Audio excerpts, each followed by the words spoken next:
안녕하세요, 홍시입니다. 벌써 장마철이 돌아왔습니다.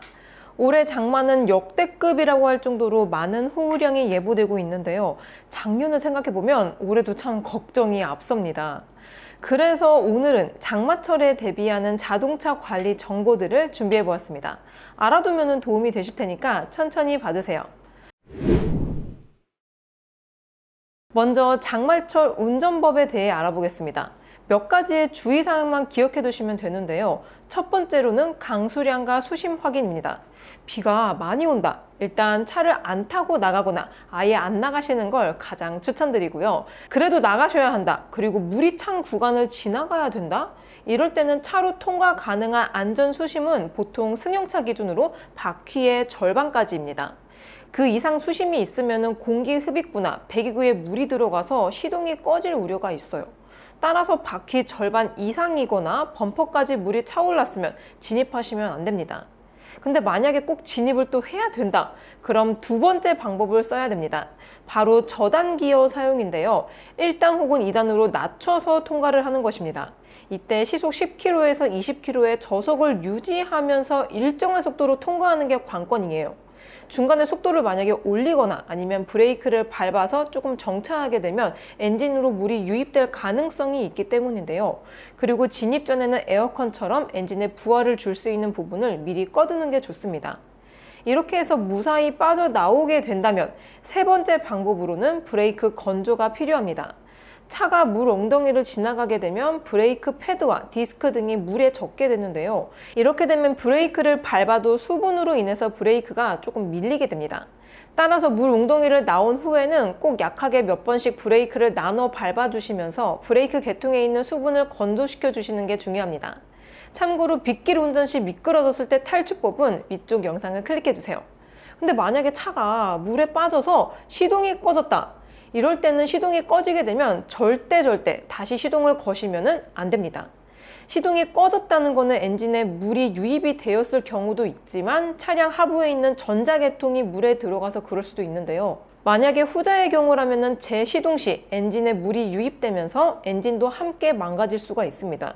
따라서 이때는 시동을 다시 걸지 마시고요. 견인을 하시는 게 가장 베스트입니다. 근데 간혹 가다가 물 웅덩이를 지나가는 도중에 물이 빠르게 불어나면서 차에 갇히는 경우가 있습니다. 정말 위험한 순간인데요.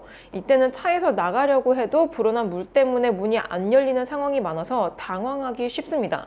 창문이나 선루프도 작동이 안 될 가능성이 높은데요. 이럴 때는 우선 시트 머리 받침대, 즉 헤드레스트를 뽑아서 뾰족한 부분으로 옆 유리창에 모서리를 힘껏 내리쳐서 유리를 깨야 됩니다.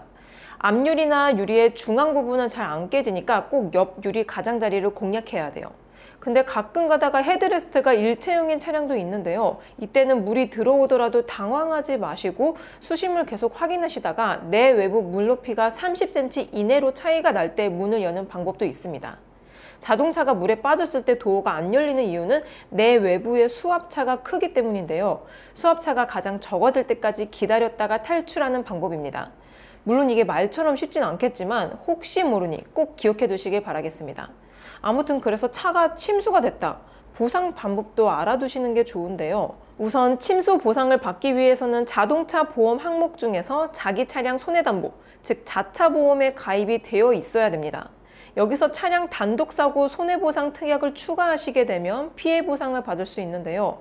자차 보험이 있어도 단독사고 손해보상 특약 가입이 되어 있지 않은 경우에는 보상이 불가능한 경우가 많습니다.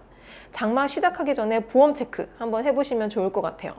그리고 침수 피해 보상 제외 조항도 있는데요. 차량을 침수 위험 지역에 일부러 세우던 경우, 창문이나 선루프 등을 개방해서 침수가 된 경우, 차량 내 소지품 등은 피해 보상에서 제외가 된다고 합니다. 따라서 침수가 예상되는 저지대나 위험 지역에서는 주차를 하시면 안 됩니다. 물론 사고는 충분히 예방할 수 있습니다. 장마철 빗길 운전에 도움될 만한 차량 정비 리스트도 정리해 보겠습니다. 집중호우 때는 안 나가는 게 최고지만 어지간한 비엔 어쩔 수 없이 운전을 해야 되는데요. 비 오는 날 운전할 때 가장 중요한 부분은 바로 타이어입니다. 일단 타이어는 노면과 직접적으로 닿는 부분인 만큼 마모도가 높을수록 제동거리가 늘어나게 됩니다. 실제로 시속 100km 기준으로 젖은 노면 급 제동 테스트를 해보면 정상 타이어의 제동 거리는 50m지만 마모 타이어의 제동 거리는 80m로 늘어나게 됩니다.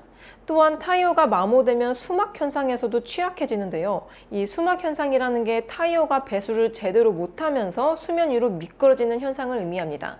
이때 잘못하면 차량에 스핀이 나요. 따라서 이러한 위험을 예방하기 위해 꼭 타이어 점검을 하셔야 됩니다. 자가정비 방법으로는 타이어 트레드 사이에 있는 마모 한계선으로 확인을 하시면 되는데요. 이 마모 한계선의 타이어 트레드 높이와 비슷하다면 교체를 해주는 게 좋습니다. 아니면 100원짜리 동전을 거꾸로 끼워봐서 감투가 절반 이상 보이면 타이어를 교체해야 됩니다.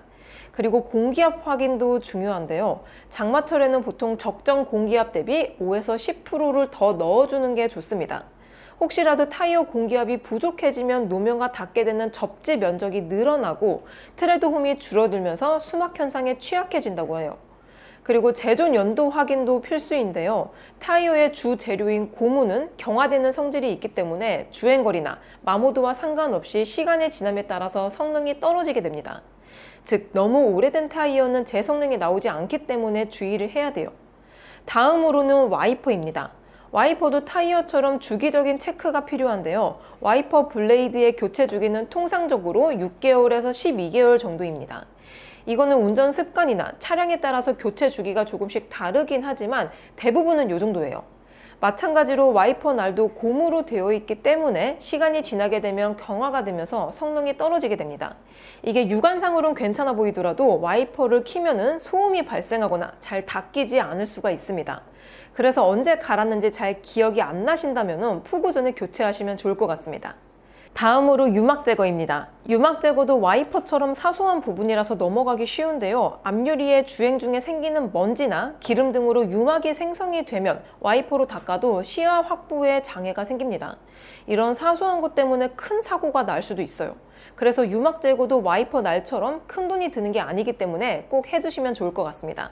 저는 보통 인터넷이나 마트에서 직접 유막 제거제를 사서 해주고 있습니다.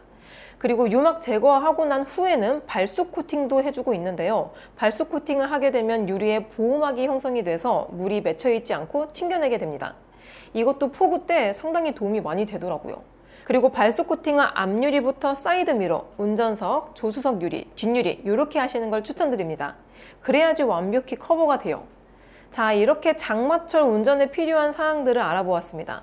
생각보다 준비할 게 많다고 느끼실 수도 있는데요. 그래도 안전을 위해서는 하나하나 다 중요한 부분인 만큼 꼭 대비하셔서 안전하게 장마철을 보내시길 바라겠습니다.